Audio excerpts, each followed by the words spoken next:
Yaxis, luego de lo que ocurrió con los nicaragüenses hace pocos días y lo que ocurrió con lo de la primavera del año 2003 en Cuba, los intelectuales y los escritores y todo, activistas de derechos humanos, se teme, y ustedes mismos lo han denunciado desde el Observatorio Cubano de Derechos Humanos, Cubalex, Justicia 11J, sobre las detenciones políticas, que pudieran ser expatriados, o sea, montados en un avión y sacados de Cuba. ¿Ustedes temen que eso ocurra?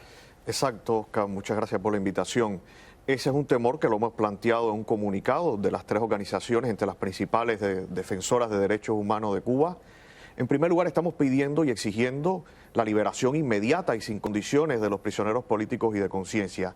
Pero también estamos exigiendo que esa liberación no conlleve que esas personas sean desterradas de su propio país, como ha pasado ahora recientemente con el régimen de Nicaragua. Creemos que cada uno de ellos tiene derecho a escoger en libertad si permanece en su país, como José Daniel Ferrer, por ejemplo, que ha dicho que desea permanecer, o si desea, mediante una solución humanitaria, salir al exterior. Pero debe ser una decisión que ellos deben tomar en su entera libertad. ¿Cómo lo ves, Eloy Viera Cañive, esta situación y esta potencial amenaza de sacar de Cuba a todo el que proteste? Bueno, buenas noches para ambos. Un placer estar aquí junto con Jax y Oscar, gracias por la invitación.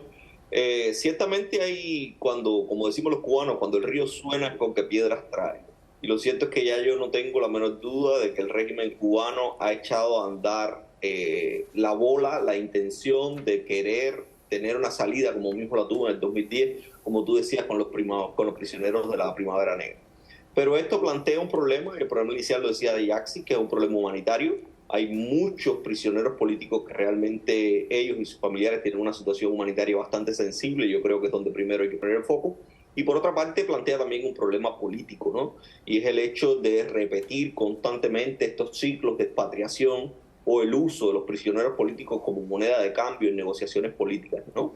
Son como 2 problemas que se enfrentan y que tenemos que abordar como sociedad civil e intentar influir allí en la mejor forma que podamos hacerlo para que cualquier proceso de negociación que se esté pensando, profundizado o no, porque eso es lo otro, no sabemos a qué grado de profundización esté esto, tenga la mejor salida posible, tanto desde el punto de vista humanitario como desde el punto de vista de político y de derechos humanos, porque hay que poner a los prisioneros como centro y a los prisioneros y a los familiares también hay que sumarlos a una posible negociación y contar con su plena libertad.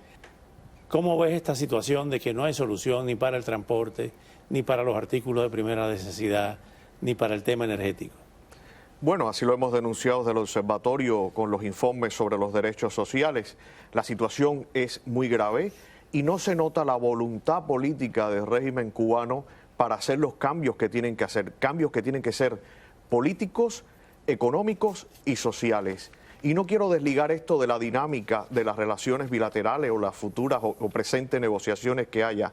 Hay que exigirle al régimen cubano estos cambios, porque si no, la gente seguirá protestando y entonces ellos tendrán siempre la posibilidad de meterlos presos y tendrán presos siempre para después cambiarlos obteniendo prebendas. Aquí continúan expatriando a cubanos o repatriando a cubanos. Los últimos fueron 31 balseros que fueron repatriados a Cuba.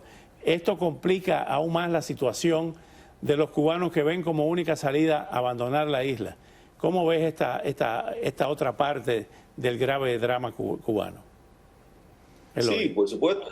Ese es un tema importante porque la emigración para el régimen cubano ha sido siempre una válvula de escape, de liberación de tensiones políticas, y al tiempo que esa válvula de escape se cierra, pues se convierte en una posibilidad de aumentar las tensiones políticas al interior de la isla. Y Ayaxis lo decía, la crisis del régimen cubano es sistémica. O sea, no es solo una falta de voluntad política, es que realmente el sistema que han decidido torpemente para impulsar el país desde el punto de vista político y económico es completamente ineficiente. Ya eso no le cabe duda a nadie. Y por tanto la gente sabe que continuar su vida al interior de la isla bajo ese régimen lo único que hará será pues impedirle su posibilidad de futuro, y eso aumentará las tensiones políticas que lo vimos en el 2021, en el verano, con las protestas más grandes que ha vivido Cuba, pero lo volvimos a ver en el 2022 con los apagones, con un nuevo ciclo de protestas, porque ante la gente no tener una capacidad para desarrollarse y tampoco tener una capacidad para salir del país, pues ahí mismo tenemos viene que irnos, Eloy. Gracias, Yaxis.